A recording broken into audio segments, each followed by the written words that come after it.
Israelek Gaza bombardatzen jarraitzen du etenik gabe. Eztanda hotzek ez dute etenik izan. Gaurko ere gau luzea izan da Gazan.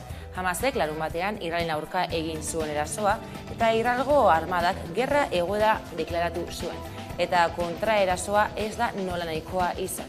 Inoiz ezagututako ez duen presioa ordainduko duenaren iragarpena egin baitzuen. Eta Israelek Gazako elektrizitatea, erregaia eta bestelako hornidurak eten ditu. Eta horrek batez ere gizarte zibilari eragingo dio. Tartean ospitaletan izango du eragina eta ezin izango dituzte zaurituak artatu. Nazioarteko komunitateak erabat gaitzetsi du Palestinarren erasoa. Erasotzailea Israel denen faltan izaten duenaren irmotasuna erakutsiz.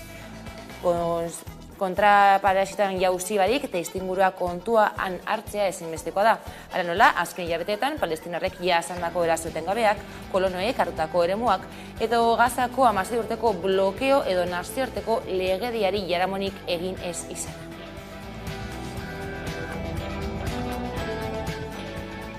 Arratsaldeon guztioi, urriak bideratzi ditu, ordu biak pasatza dira eta gurean gaur albistegiari heltzeko unea heldu da. Nazioarteari begira bombardaketak etengabeak izan dira gauean Gazan eta 1000-tik gora hildako dira dagoeneko bi aldeetan. Israelek erasoa gogortzeko asmoa du eta ez du aurreikusten aurrez aurrekoa epe laburrean amaitzea. Palestinako aginte nazionalak Gazako palestinar guztiak hiltzea eragozteko eskatu dio nazioarteari.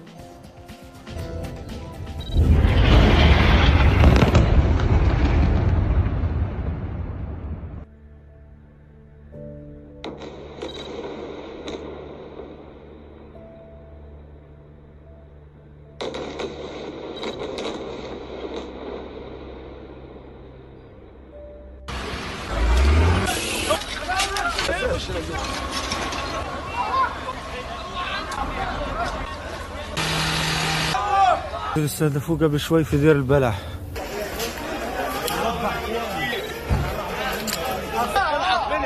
مرة ناصحة طلع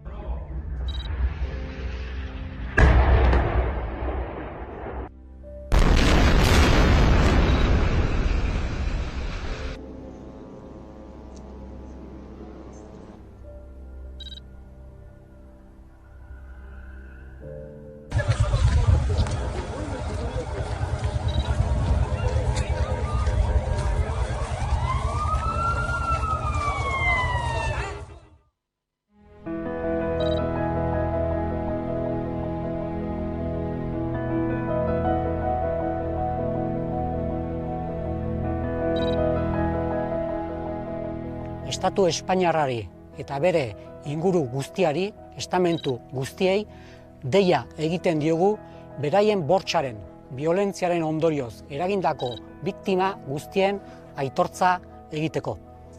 Euskal jendarteak aspalditik itxaroten ari den pausoa litzateke. Jarraitu nahi dugu aldarrikatzen, biktima izaera ez duten guzti horiek estamentu guztien, administrazioko eta estatuko estamentu guztien aitortza merezi dutela, Josianek eta Josik aitortza hori merezi dute, eta ondoan izango gaituzue burruka horretan. Benetan eskerrak, bezarkala bana horretzen.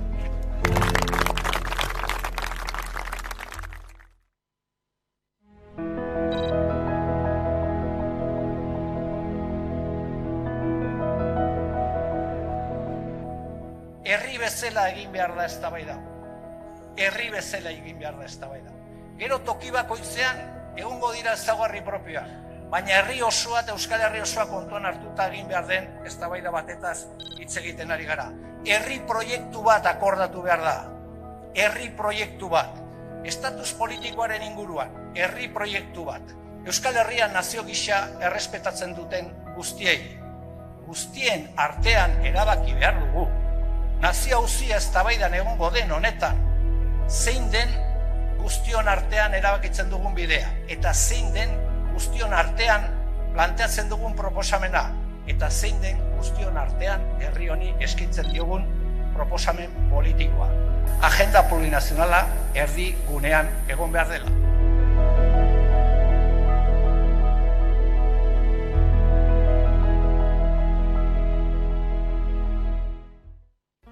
Xabier Alkuaz, Tafaiako alkatea, izanen da Nafarroko udal eta kontzejuen federazioko lehendakari berria.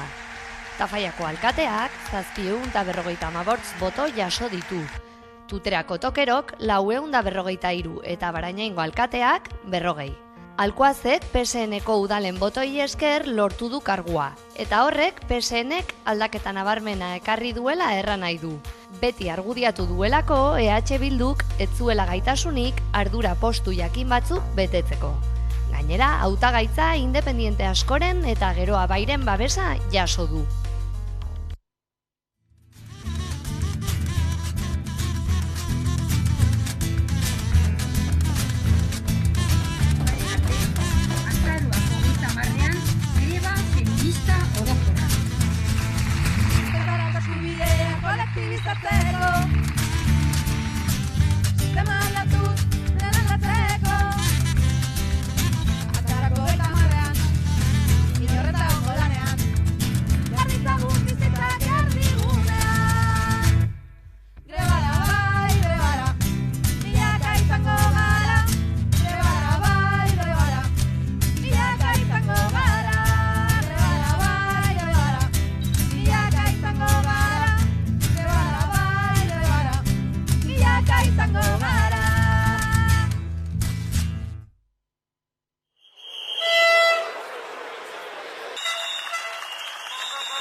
Esaten dutela Mekaneres dela bidegarria eta produktiboa, eta argi daukagu ez dela horrela, ze etekinak eduki ditugu pasadan urtean adibidez, 606.000 euro etekin, Estelantisek beste aldetik 16.700 milioi etekinak editu ditu, eta orduan ez dugu hortik arrazoirik ikusten Mekaneres aldatzeko. Zitalkeria da, nahiago dute irabazi eta hori da kontua. Horregaitik, buelta eman behar dugu arazo honeri eta hor gaude borrokan. Eta gure herrialdean industria sarea suntzitu eta sarratu eta horretan dabiltza.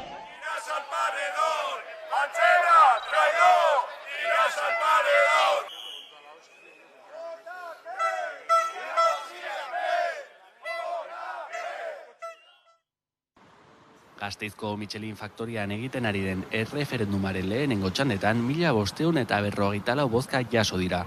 Langileek lantegien arteko batzordean jarraitu edo bertatik ateratzea erabaki behar dute. Erreferenduma ostiralean hasi eta astelehen gauean bukatuko da. Emaitzak astearte goizaldean ezagutuko dira. ELA, LAB, ESK eta CGT sindikatuek lantegien arteko batzordetik ateratzearen alde agertu dira. Lan baldintzak hobeto defendatzeko aukera egongo dela argudiatuz.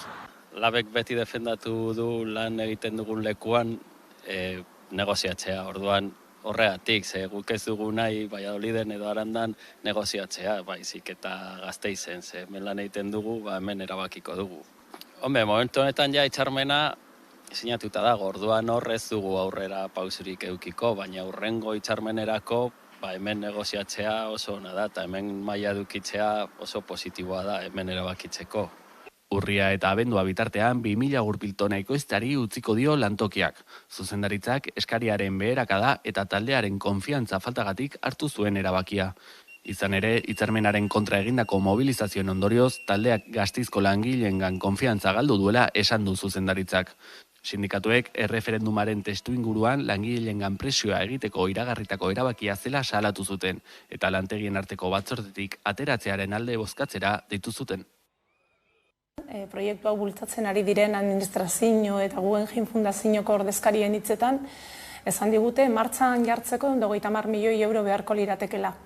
Eta horietatik, momentuz, Bizkaiko Foru Aldundiak 40 milioi gorde zituen, 2022ko aurrekontuetatik, eta uztailaren 4an, Espainiako Gobernuak, Ministerio de Transición Ekologika Departamentutik, Ministeritzatik, Teresa Riberaren onezpenarekin 40 milioi euro eman zituen. Beraz, momentuz, dakigunaren arabera, 80 milioi euro diru publikotik eskuratuta egongo lirateke.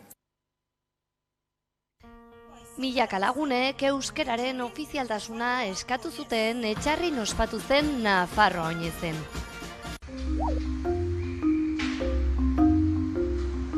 Donostiako tokiko gobernu batzarrak onartu du Basculinary Center Fundazioari ematea obra handiko lizentzia Gastronomy Open Ecosystem eraikina eraikitzeko hementxe bertan Manteo Zemoria berdegune honetan. Horrek esan nahi du egun edo eta aste gutxi barru obrekin hasiko direla.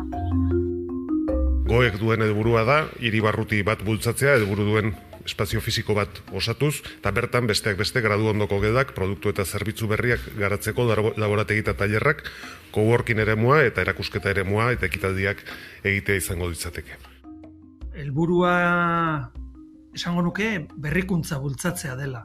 Eta nola hori, zientzia eta ikerketaren bitartez, berrikuntza, produktu berriak, zerbitzu berriak garatuz, ekintzaileekin lan eginez, ekintzaileei lagunduz, eta baita ere gradu ondoko hezkuntza garatu nahi dugu, master berriz, aurre ikusten ditugu 7 master berri bultzatzea, gai desberdinetan, osasun arloan, jasangarritasunean, zentzumenen inguruan, digitalizazioaren inguruan, orduan, jarduera nahiko zabala da, helburua ekosistema bat sortzea da berrikuntza bultzatzeko. 2008an hasi ziren proiektu hau lantzen eta bi ardatz zituzten aurretik, eraikinaren arira hirigintza ikuspegia, udalari dagokiona eta bestetik Gastronomy Open Ecosystem proiektuaren edukia zehaztea. Hirigintza ikuspegitik oso prozesu konplexua da, behar diren onarpen guztiak lortzea. Herritarren artean arrabotsa sortu du afera honek. Manteo Zemoria berdeguna kenduko diotela salatu dute eta gaineratu espazio publikoa udalak enpresa pribatu baten esku utzi duela doainik. Azarratuta nagoela zeharo, baina, ez dakiz lortuko dugun zerbait. Beharrezkoa, niretzako ez da beharrezkoa. Baduguetan goian da, hainbestetuki izate dute badudela hori egiteko. Toki inguru badukagu, horrelakoa, hemen hiri beharruan eta kantzera dute. Nos da un poco pena. Pienso que igual habría otro sitio más adecuado para poder poner ese espacio del Basculinary. El poco espacio que hay que mantenerlo. Herritarren kezken aurrean Basculinariko zuzendariak argitu nahi izan digu eztabaida hori ez dagokiola berari. Ez dela gurea eztabaida hori udal mailako prozesu bat izan da, gurea edukia da. Eta kritikak aintzat hartuta eraikin berriarekin berdeguna mantenduko dela azalduna izan du. Eraikin berde bat da, goiko sapaiak suposatuko du hiriarentzat eta auzoarentzat parke bat. Mantenduko dira momentu honetan egiten diren jarduerak bertan, aisialdirako, txakurra pasiatzeko, edozein gauzetarako gaur egun egiten dira posible izango da egiten.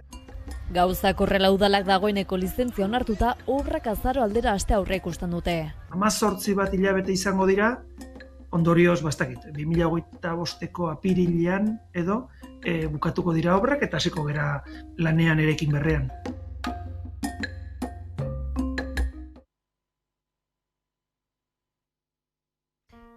Milaka lagunek euskeraren ofizialtasuna eskatu zuten etxarrin ospatu zen Nafarroa oinezen. Andra Mari ikastolak izan zuen Nafarroko ikastolen festa erraldoia antolatzeko ardura. Guraso, irakasle, ikasle eta laguntzaileen lanari esker egun biribila izan zen. Beroa ere protagonista, baina ibilbidean zehar paratutako txorrotak zein iturriak eta umentzako jarritako urjokoek freskatu zituzten bisitariak. Musika ezker eskuin, 3 guneetan barrena, trikitixa eta euskal musika ere protagonista. Txarangak, ikastolen ikasleen erronkak, jatekoak eta edatekoak, besta giroa aparta euskararen ofizialtasuna eskatzeko. Andra Mari ikastolak Zangozako ikastolari luzatu dio lekukoa eta beraz 2024ko udazkenean euskara ofiziala ez den zonaldean iraganen da.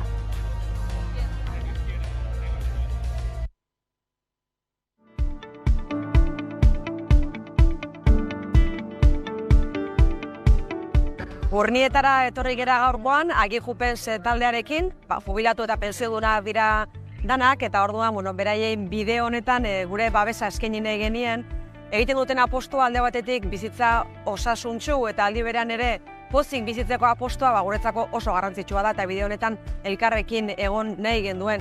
Eta horretaz haratago beste kontu bat ere azpimarratu nahi duena. ibilbideak egiten dira, eta askotan kostaldean egiten dira, eta gaurkoan urnietan da datorren urtean Arrasaten guretzat ere gure lurraldea ondo ezagutzeko aukera bat bada, eta beraz puntu bat gehiago beraientzat. Ondo pasa izatela eguna eta gu beraiekin partetxo bat egingo dugu gaurkoan.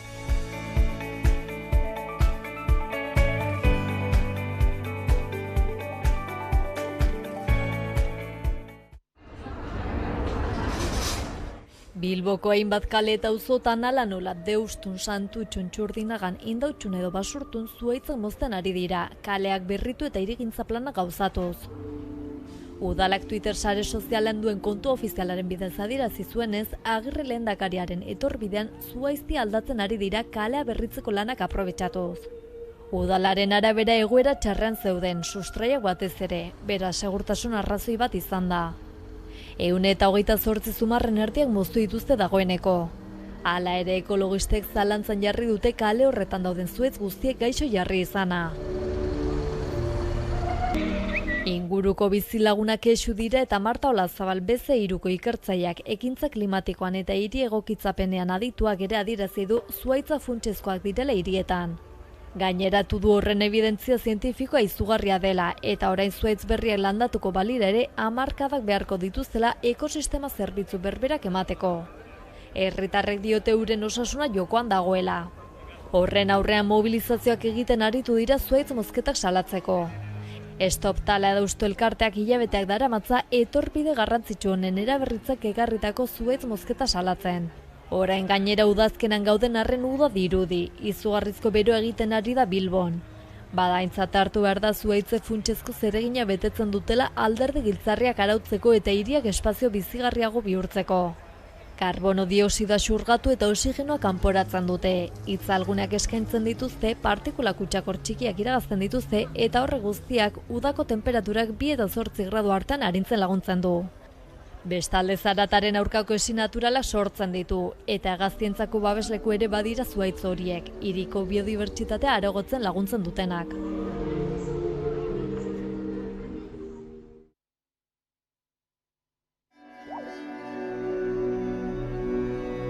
Klima ideal, udako kartelak Santelmo Museoan egongo den erakusketa da, urriaren 15 bitartean ikusgai izango dana. Bertan, kartel ezberdinak ikusiko dira, eta guztiek amankomunean dutena da, Donostia eta Gipuzkoa ezagutzera emateko eginda daudela, helburu horrekin eginda daudela. Beraz, bi gai uztartzen ditu, alde batetik ilustrazio grafikoaren evoluzioa eta bestetik gaia bera, zer dan adierazten dana eta zer dan adierazten ez dana. Erakusketa 7 ataletan antolatuta dago eta bakoitzak gai bat lantzen du. Gai bakoitzean ikusten dugu gai bera nola landua izan den denboran zehar. Lehenengo atalean, turismo nortasuna eraikiz izenburupean ikusten dana edo erakusten dana nola hasiera baten erreferentziak oso internazionalak direla, beste edozein tokitan izan zitezkenak eta gitxika nortasun propio bat eratzen dela, nortasun grafiko bat. Egia da, Donostiak erabaki bat hartu duela, erabaki politiko bat hartu zuela 19. mende bukaeran, Donostia turismo indargune bat izan behar zala. Baina grafikoki beranduago iritsi zen. Karteletan Donostiako irudia agertzen da, ikusgarrienak diren atalak, baina badago baita ere beste irakurketa bat, beti emakumeen irudia agertzen dela. Eta garai bakoitzean, emakumearen itxura, saldu naizen irudi hori lotutako itxura zen, irudia zen. 20. hamarkadan, kartelen ekoizpenak gorakada handia bizi izan zuen. Faktore asko daude, baina oso esanguratsua da, sasoi horretan lehiaketak egiten hasten direla. 2. atal honetan, ideiak leian izenburupean, lehiaketa ezberdinetako adibideak ikusten ditugu. Lehiaketa berez, prozesua bera ere difusiorako bide moduan erabiltzen da. Deialdi egiten da, normalean atzean edo turismo patronatua edo bestelako erakunde bat egon daiteke, deialdia egiten da, gero eskaintza jasotzen dire, erakutsi egiten dira eta guzti hori difunditzen doan prozesu bat da. Beraz, lehiaketa oso bide erabilgarria izan da promoziorako. Adibide hauetan, San Juan, Zarautz, edo Donostia bera, erakusteko modu ezberdinak ikusten dira. Batzuk irudia hartzen dute, Beste batzuk argazkiak sintetikoagoak, argazkiak eta objektuak aukeratzen dituzte, beste batzuk igual klasikoakoak izan daitezkenak, edo azkenik argazkiaren indarra eta kolaxaren hizkuntza erabiltzen dutenak. Bisitariek zeregin bat behar zuten, eta orduan ekitaldi ezberdinak antolatzen dira.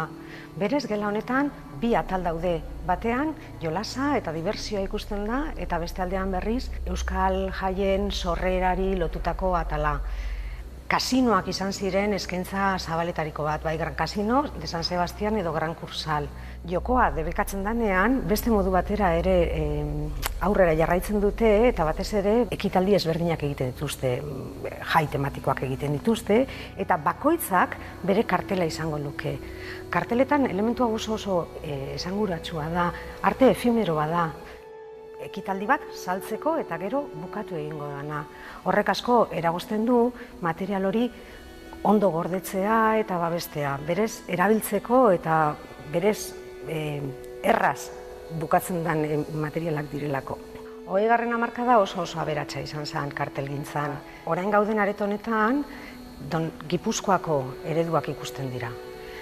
3 urtetan, 3 kartel hauetan estilo erabat ezberdinak daude. Bata marrazki gileagoa edo karikaturarantz doana, beste bat errealistagoa edo figuratiboa izango dana, eta gero txikiren estilo pertsonala 3. Oso peluz laburrean, eskaintza ezberdinak. Atal honetan, kultura eta komertzioa daude ikusgai. 50-60 hamarkadetan, eskaintza zabaltzen zijoan, eta guztiok ezagutzen ditugun zinemaldia eta jasaldiaren sorrera da. Edizio bakoitzak bere kartela zeukan. Tomas Hernández Mendizabal da autorea eta oso estilo pertsonala dauka. Azken atal honetan, kirolak azaltzen dira. Hori ere eskaintzaren barne zelako, eta oso eskaintza zabala zen, bai zaldi lasterketak, lasarteko autolasterketak, tenisa, bizikleta eta nola ez, traineruak eta balandrak. Estropadak saltzeko modu ezberdinak ikusiko ditugu gela honetan. Era berean, lehenengo aldiz, lasarteko autolasterketen kartel guztiak ikusteko aukera egongo da. Kartel asko dago, eta horrez gain, esku horriak, pegatinak eta bestelako elementuak. 250 pieza baino gehiago daude, eta asko museoak dira, baina beste asko, beste toki batzuetatik ekarritakoak, Bilboko Arte Ederren Museoak, Koldo Mitxelena, eta partikular asko. Eskerrak eman nahi dizkiegu guztiei, eta batez ere, gonbitea luzatu nahiko genieke bisitariei, benetan merezi duen erakusketa badala uste dugulako.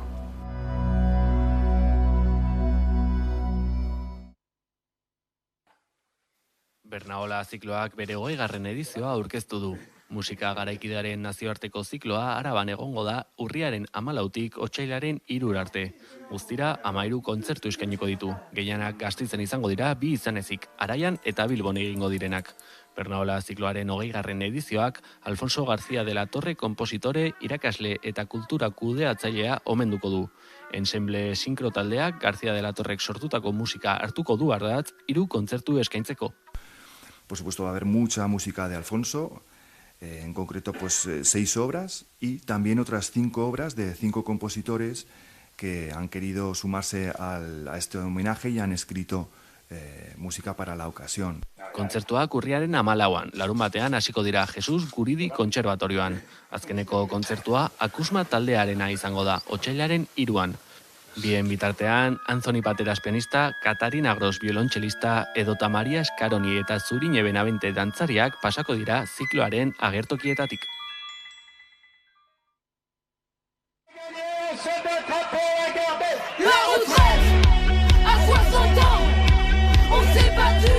Golpez kolpe antenatik Tartea duzu hause, eta azteko eta ben hause gogorarazi nahi genizueke. Zer esan nahi du, askota galetu dugu izan dugu, hausnarketa, Gaur analizirako tartere izango dugu. Hane, bindane, Nafarroan, oinez? Zu zer deritzozu makor jaialdiei buruz, Aztetxo?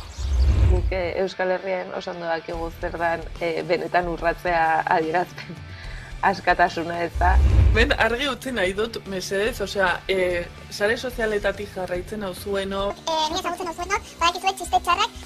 Gogoko ditu da. Dantzaua dela, yeah! Bai, maitik erortzeko moduko aktualitatea dugu eta izue lerreburuei errepaso azkar bat egitearren Euskal Herria dantzan eta inoiz baina interesgarriago. Faxisten biktimak atzeko batetik aterako dituzte, ala ate nagusi. Izan ere ez da gutxiagorako izan eta ederra liatu du baita ere gainera. Jagoba Arrasate utziko ote diote bertsoa botatzen.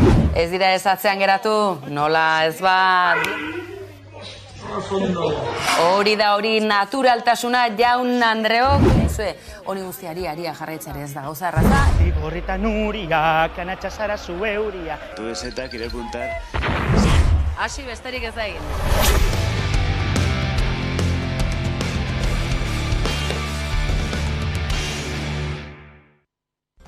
Ongi etorri emesaiora, gaurkoan gabe berriz, Ainara eta biok, ni miren, bakizute amatasunetaz hitz egiteko goz, baina amatasunak edo amatasunak pluralean, beti esatu duen bezala, baina ez amatasuna ere bada amatasunaren parte, ez?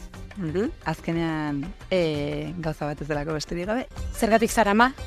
Galdera gutxitan entzuten da gure jendartean, aldiz noizko edo zergatik ez zara, akaso gehiago entzuten da, gaur egun oraindik.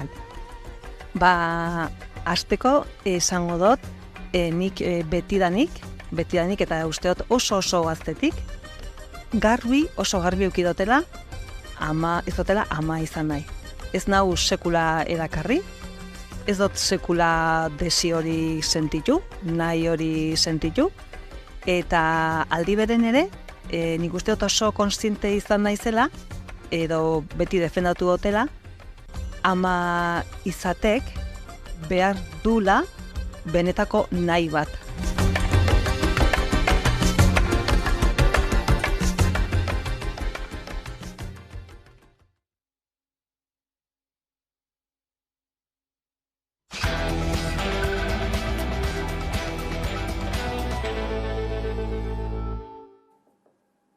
Amabiterdiak pasata iritsi da eguneko elkarrizketa nagusiari ekiteko unea, eta horretarako gaurkoan gurekin dugu Eider Gotxi, Guggenheim Urdaibai plataformako kidea.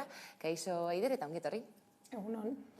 Urdaibai Guggenheim ekitzeko proiektua martza hartzen ari da pizkanaka, eta zer kalte ekar dezake, ez da, proiektu horrek aurrera egitea? Kalteak hainbat izan daitezke, baina gu batez be finkatu gara ingurumenean eukiko lituzketenetan. Eta hor ikusten dugu proiektua izan daitekela gure biosfera erreserbarentzako suntsitzailea. Ingurumenean egingo du kalte batez ere proiektu honek, baina inbertsio publiko handia ere egongo da proiektu honen atzean. Bai. Beraien hitzetan, proiektu hau bultzatzen ari diren administrazio eta Guggenheim Fundazioko ordezkarien hitzetan, esan digute martxan jartzeko 150 milioi euro beharko liratekela.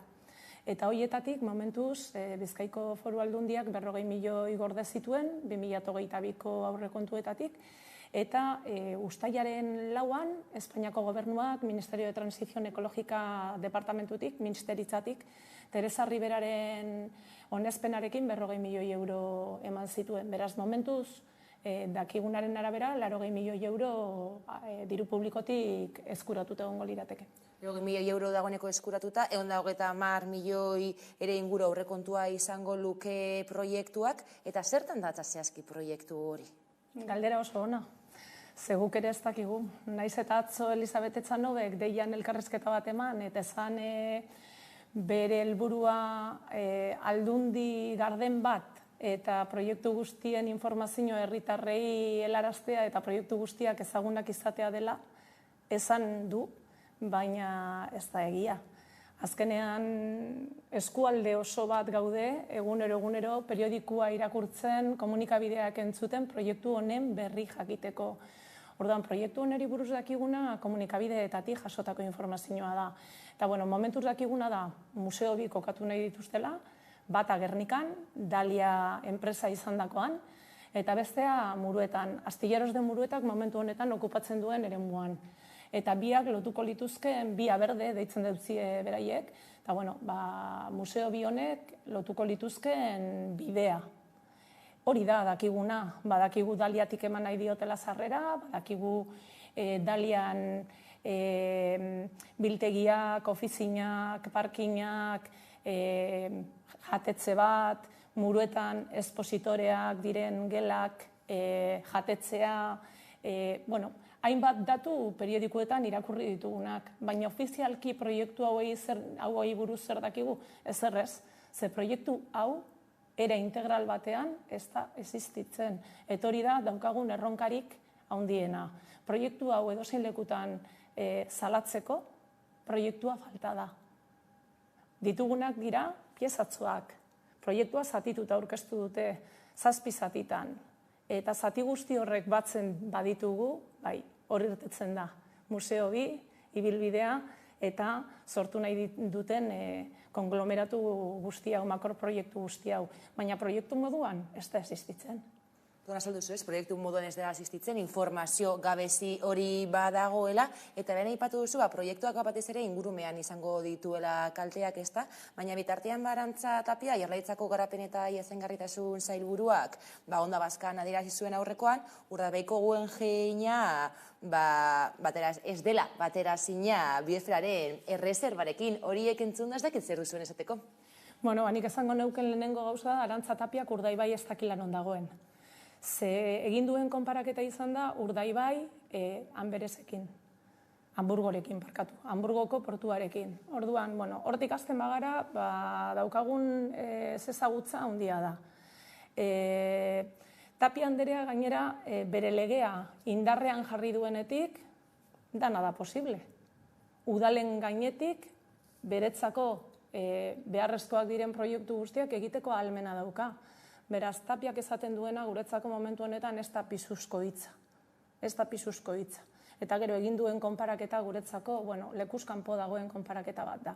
Berak aipatzen da, Hamburgoko portua be 2000 zarearen barruan dagola, baina baita be esaten du Urdaibaiek punto bat gehiagoko babesa daukala. Orduan gauza horrek dira kontutan eduki behar direnak. Eta ez bakarri legea zeintzuk diren baizik, eta lege horrek zelako eremuetan, eta eremu horrek non kokatuta dauden. Eta zein dan kokapen guzti horien testuingurua. Urdaibai, 55.000 pertsonak osatzen dugun eskualdea da. Ez da Hamburgo. Orduan, konparaketa hori egitea guztiz lekuz kanpo legoke. Aipatu duzu ez duzuela jaso edo ez dutela proiektua osotasunean aurkeztu eta informazio falta dagoela salatu duzue. Zein da egungo egoera? Egungo egoera, oindala 7 hilabete eduki genunaren berdina da. Kontua da, guk eskatu genuen, gure plataforma sortu zanean eskatu genuen proiektu hau gelditzeko, proiektu hau mai gainean jartzeko, eta eskualdeko administrazio eragile eta herritarrekin batera hausnarketa serio bat egiteko. Eta eskaera horrek ez du inolako erantzunik jaso. Jaso ditugun gauza bakarrak izan dira udan, uztailaren 4an, 40 milioi arrankatu dizkiela Espainiako gobernuari museo bi hauek bultzatzeko. Hori ez da zuzena.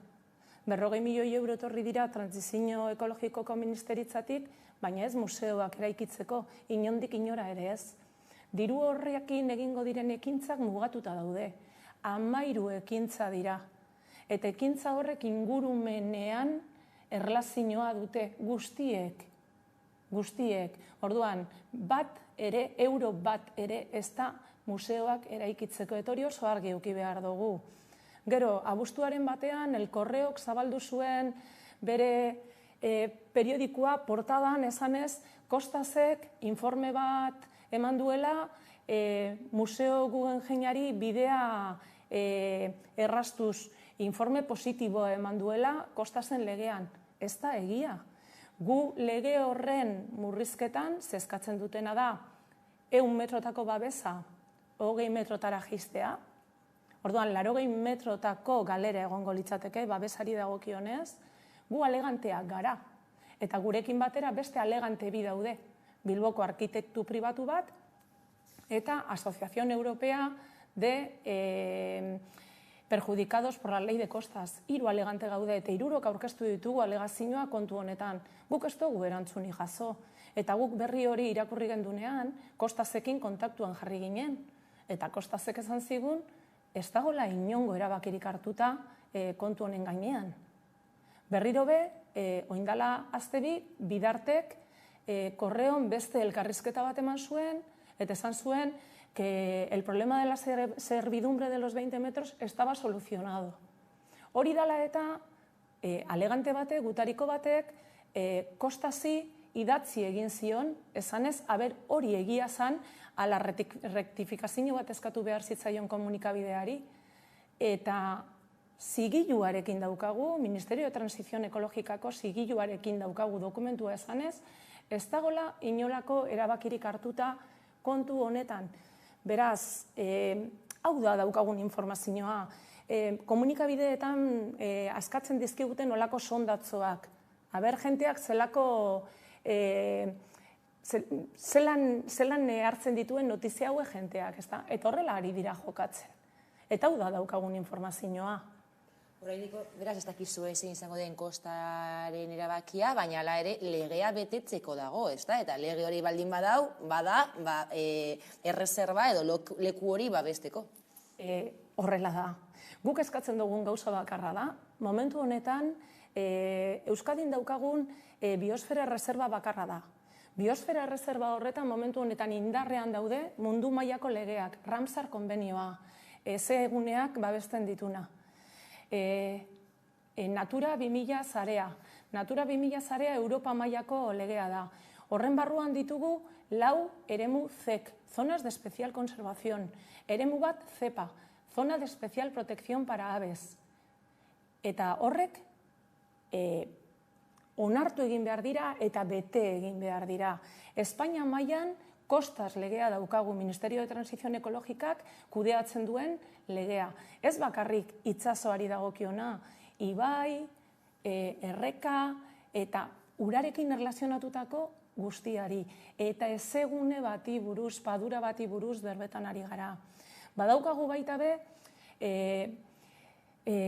ODTA, herrialdeari dagozkizon urbanismo arauak, hirigintza arauak. Guzti hauek gaineti pasatuko ditugu eta garrantzitsuena, Euskadiko Eusko Jaurlaritzak onartutako lege propioa. 89an parlamentuak aho batez onartu zuen gure erreserba biosferarentzako legea. Ley de ordenación para la biosfera de la reserva, para la reserva de la biosfera. Orduan, lege horrek betetzeko daude.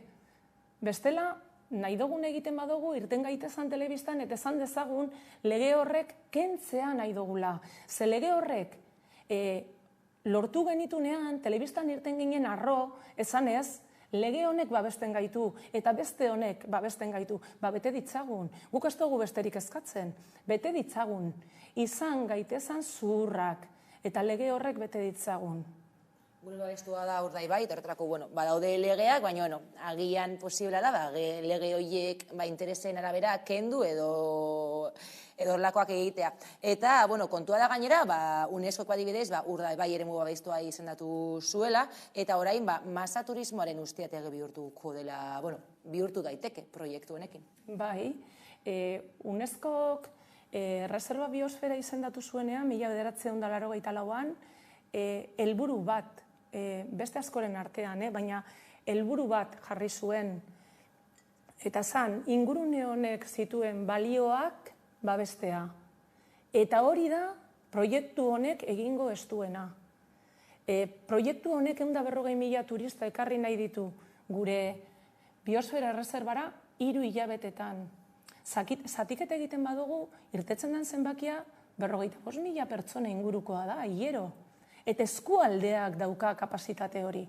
Eskualdean bizi garen, biztanleok gara 45.000. Non hartuko ditugu? Ditugun hotelak, jatetzeak, topera daude. Zer egingo ditugu? Hirigintza legeak aldatuko ditugu guzti horien ampliazioak posible izan daitezan? Ze orain arte hori ez da posible. Ni Bermeon bizinaz, eta lege horrek arautzen du ni bizi nazen etzea. Nire amaren etzea, laugarren generazioa naz. Etxe hori barriztatzeko, paretak zutik itzi behar izan genitun. Lege guztiak bete ditugu. Zer gertatzen da? Oin lege horiek ez dira beteko? Herritar guztio gara berdinak, bete ditzagun guztio berdin. Gainera bizitari horiek, kriston kutsadura ekarriko lukete, ezta? Eta, gainera bizitariko purua egia da, Jaurlaritzak esan du, 140.000 izango direla urtean, baina horiek izango direla esan arren, ez dute esan nola kalkulatuko diren bizitariko puru hori? Ez kalkulatu, ez da mugatu. Hori ezin da kontrolatu. Hor daukagu Gaztelugatze. Gaztelugatze 2018an bun bat izan zen. 300.000 pertsonak bizitatu zuten Gaztelugatze uda batean. Gaztelugatzeko kapazidade karga ditzen jakona, eremu horrek hartu dezaken jente kopurua guztiz gaindituta egon zen. Guztiz gaindituta.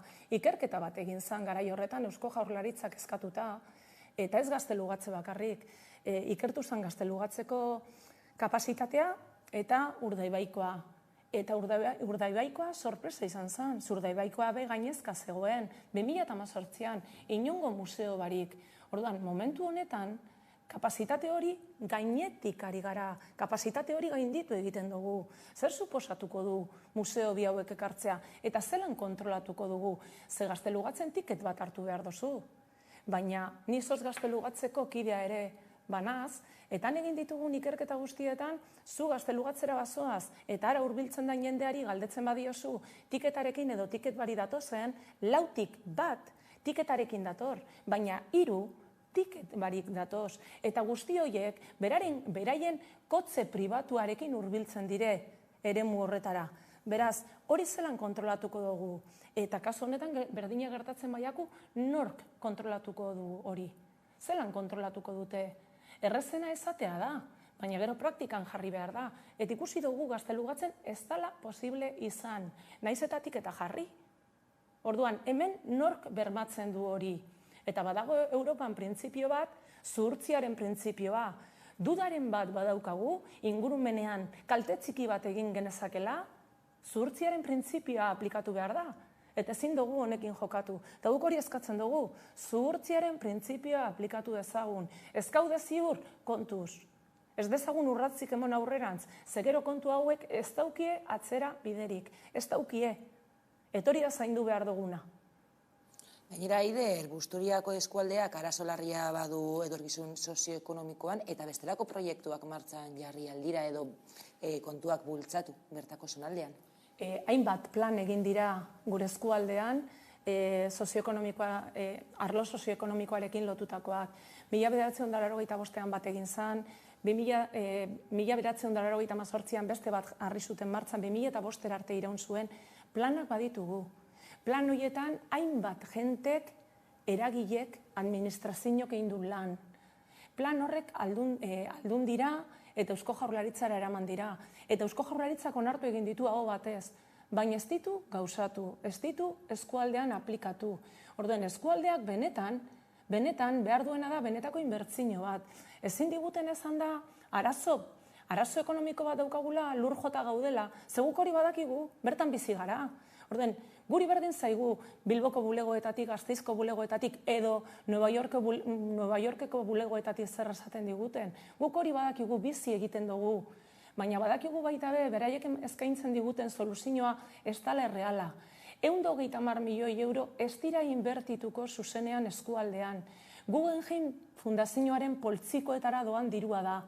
Eta gero, museo horrek ondo funtzionatuko baleu, guk horren hondakinekin bizitzen ikasi beharko geunke. Etori ez da serioa, ez da gure eskualdeak merezi duena. Orden, gure eskualdeak inbertsio bat merezi dau, eta gu ez gaude inbertsioei uko egiteko. Inbertsioak egin ditzatela, baina inbertsio zuzenak, eskualdean. Eskualdeak dituen behar izanetan. Etori ez dute entzun nahi. Ez dute galdetu nahi benetan zeintzuk diren eskualdean inbertsioak. Eta gu horretarako prest gaude. Eztabaida horretarako prest gaude. Nire erakundek ez dute parte hartze prozesurik abiatu, megaproiektu honen inguruan, herritarrek, zonaldeko herritarrek duten iritzia jasotzeko. Ez da gutxiago ere. Badago Arus konbenioa, eta Arus konbenioak 3 puntu nagusi ditu. Esaten dau, lehenengo gauza da, herritarrek informazioa eskuratzeko eskubide guztia dutela. Bigarrena, herritarrek prozesu horretan parte hartzeko eskubidea dutela. Eta 3. herritarra hartutako erabakiekin ados ez balego, epaitegietara joateko eskubidea daukala. Eta guzti hori non dago. Naiz eta komunikabideetan esan aldundi garden bat nahi dutela eta proiektu guztiak ezagutarazi nahi dituztela, ez da egia. Orduen, berba gutxiago egin beharko lukete eta praktikan jarri egin behar dena legeak esaten duena. Arus konbenioa. Hori da martxan jarri behar dutena.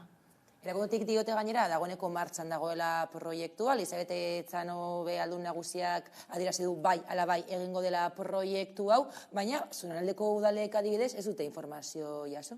Ez dute informaziorik.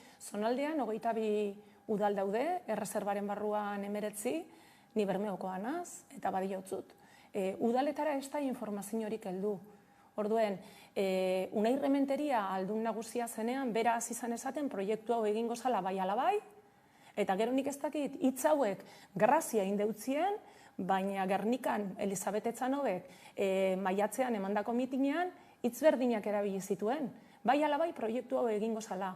Eta demokrazian hitz hauek oso grabeak dira. Herriaren gainetik ezin dira gauzak egin. Herriak jarri ditu dauden postuetan. Etori errespetatzen jakin behar dute. Eta herriaren nahia zein den galdetu.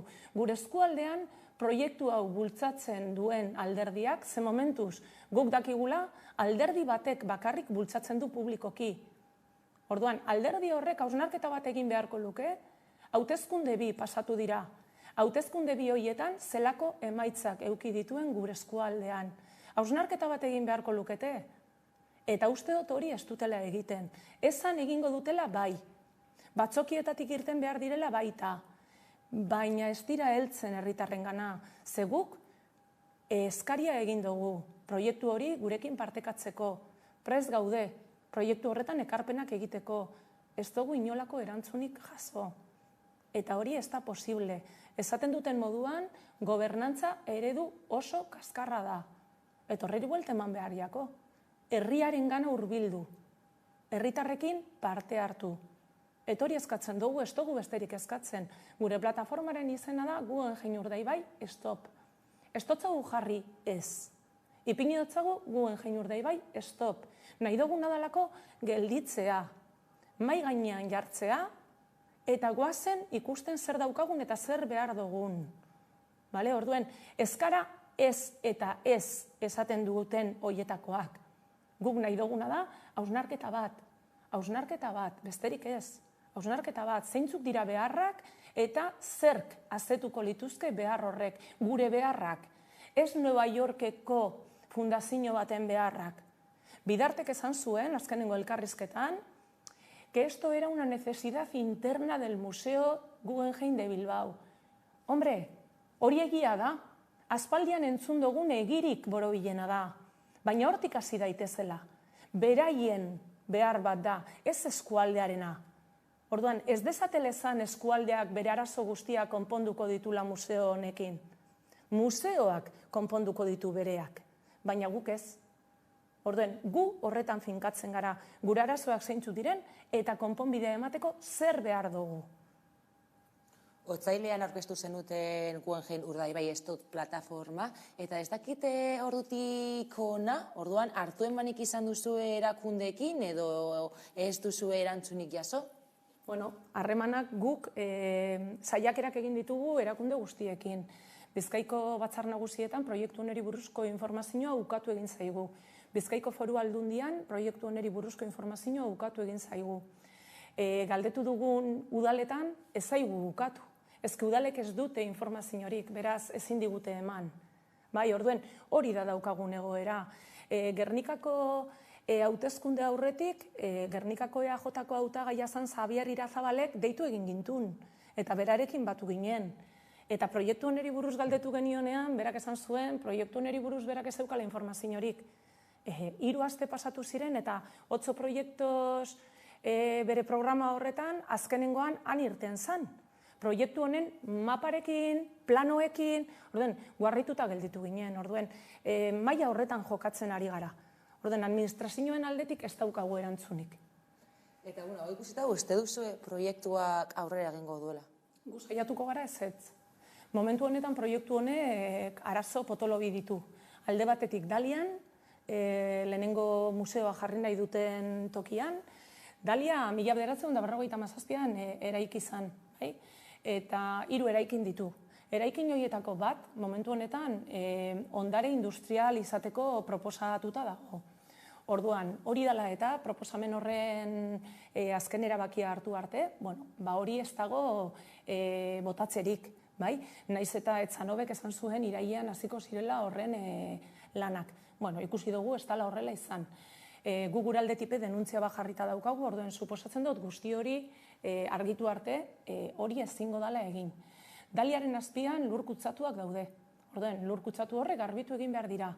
Guggenheim museoa egin, ala ez. Eta horretarako ministerioak, Trantsizio Ekologikoko ministerioak, bai eman ditu 40 milioi euroak. Horretarako bai. Lur horre garbitzeko. Lur horren azpian akuiferoak daude. Eta akuifero horrek ere kutsatuta daude. Baina badirudi inori ezaiola interesatzen. Eta gure eskualdean hornidura eskazia dago. Ipini dezagun hor indarra. Akuifero horrek ere garbitu egin behar dira. Eta ingurumenarekin erlazioa dutenez, 40 milioi horrek erabili daitezke horretarako. Eta beste puntu astilleroetan dago. Astilleroak 1953an kokatu ziren, ontzo momentuan dauden lekuan. Gure biosfera errezerbak daukan lekurik eta zaurgarrienean daude. Orduan, kokatu zirenean, Espainiako gobernuak, Frankoren garaiko gobernuak, emandako konzesio bati esker kokatu ziren. 3,2 hektarea okupatzen zuten. Momentu honetan, ia 5 hektarea okupatzen dituzte. Garai ezberdinetan, dragatu ezberdinak egin dituzte, beraien beharrizanak asetzeko. 70. hamarkadan dragatu bat egin zuten, 80. hamarkadan beste bat egin zuten, 80. hamarkadan beste bat egin zuten, eta hortik ateratako lokatza, baza guztia, beraien inguruan dute botata. Lur guzti hori kutsatuta dago. Eta kutsadura horren gainean ari da lanean momentu honetan astilleroa. Astilleroa aktibo dago. Aktibo dago. Dragatu horrek egin zituenean, 100% kendu zion biosfera erreserbari. 100%. 50 futbol zelai dira. Eta zikatu egin zituen.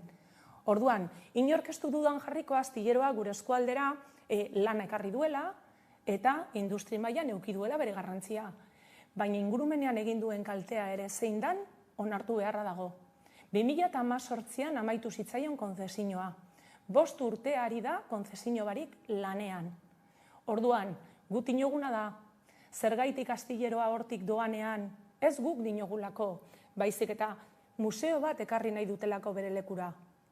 Hortik duenean museo bat jarri beharra dago, ez? Guk dinoguna da, hor naturari kalte bat egin jako, eta guazen kalte hori buelta ematen. Guazen naturari berea dena bueltatzen. Eta hori eskatzen dugu, ez dugu eskatzen besterik. Gu eskara hor galduko diren lanpostuen ardura daukagunak. Guk ez dugu eskatu astilleroa dagoen lekuan museo bat jartzeko. Guk dinoguna da, astilleroa hortik doanean, ze joan egingo da, hor ez daitela ezer eraiki. Eta hori da naturari diogun zorra. Zor hori daukagun naturarekin. Mundakako olatua astilleroak egindako dragatu baten ondorioz galdu zen. Hor dagoen abifauna abifaunari kriston kaltea egin zitzaion dragatu hauekin. Orden, guazen guzti hori aldogun einean berreskuratzen. Hori zor dotzagu naturari. Eta hori da guk eskatzen duguna. Eta bukatzeko eider informazio gehiago eskatzen duzue, protestak egin dituzue, proiektu honetan parte hartu nahi duzue, zeintzuk izango dira emango dituzuen urrango urratsak? Bueno, bagu, momentu honetan hitzaldiak ematen ari gara, herriz herri, hainbat hitzaldi ematen ari gara, eta ikusi dugu hitzaldi hauetan kriston garapena. Ze hitzaldi hauek hasi ziren 10-15 pertsonarekin, eta momentu honetan 80 pertsonako hitzaldiak emoten ari gara. Beraz, hitzaldi garrantzitsuak emoten ari gara. Horrek zer erakusten du, jenteak interesa daukala. Orduen, jarraituko dugu. Ibilbide gidatuak egiten ari gara. Interesatuta dauden taldeak, Dalian hasi eta Astigerora arte eramaten ditugu. Eta erakutsi egiten diegu zer dagoen momentu honetan eta zer egin nahi duten. Palafitoak, airean ezkegita dauden zubiak, metro bit erdiko zubiak, 3 metrotako altueran ezkegita daudenak. Guzti hori jenteari erakutsi egiten deutzagu. Ontze momentuen zelako bidetzoak dauden, 20 metrotako bide zidorrak. Horrek ordezkatu nahi dituzte metro biko bideak aitik, eta gainera esan nahi digute, oin dagoenaren parekoa dela. Ez da parekoa. Ez da parekoa orduen, ikusi dezagun zer dagoen eta zer egin nahi duten. Sinadura bilketa egiten ari gara. Udaletxetan mozioak aurkeztuko ditugu, ze jakin nahi dugu, zein dan alderdi bakoitzak proiektu honen aurrean daukan iritzia, posesionamentuak nahi ditugu. Eta guretzako momentu honetan garrantzitsua dana, urriaren 28an Gernikan arratsaldeko 6etan manifestazio bat deitu dugu. Ze beraiek ez dute gure iritzia jakin nahi, baina gu gure iritzia eman nahi dugu. Orduan, eskualdeak bere iritzia emango du urriaren 28an. Eta entzungo gaituzte eta ikusiko gaituzte. Ze herritarrok informazioa daukagu. Eta guk daukagu moduan beraiek dute. Guk badakigu diru publikoarekin ezin dela kutsadura pribatu bat garbitu. Hori malbertsazioa da. Eta astilleroetan hori egin nahi dute. Guk badakigu astilleroaren lurra publikoa dela. Hor daude, Audientzia Nazionalean emandako sententzia 2008an. Supremoan emandako sententzia horren errekurtsoa 2012an. Lur horiek publikoak dira. Eta ez dago besterik. Orduan, ezin dutena da lur publikoa erosi. Eusko Jaurlaritzak ezin du lur publiko bat erosi, lur hori gurea da. Orduan, olako ekintzen aurrean, herritarrak bere diruarekin zer egin nahi den jakin behar dau. Eta horrekin ados dagoen edo ez, adierazi. Malbertsazioa, prebarikazioa, goazen geusei duten izenarekin deitzen. Eta horren aurrean guk planto egiten dugu. Planto. Hemen arazo asko daude, ingurumen arazoak eta gero hortik, azpitik egiten ari diren lege aldaketak. Bilboko bufeteak, arkitektu bufeteak kontratatu, plan territorialak, Markina Gernika plan territoriala aldatzeko, eta prentzan publiko egiten dute. Ajuria 3, bufetea, 130.000 euroren truke hartuko dugu planari buelta bat emateko, museo hau planaren barruan zargarria izan daiten. Jentea jakin behar du, legeekin zer egiten ari diren. Eskerrik asko gaurkoan gurekin izateagatik, Eide Ergotxe, Guggenheim Urdaibai Stop plataformako kidea, eskerrik asko, adigongo gara gaiak ze ematen duen eta horrengo arte. Eskerrik asko zuei ahotsa ematearren.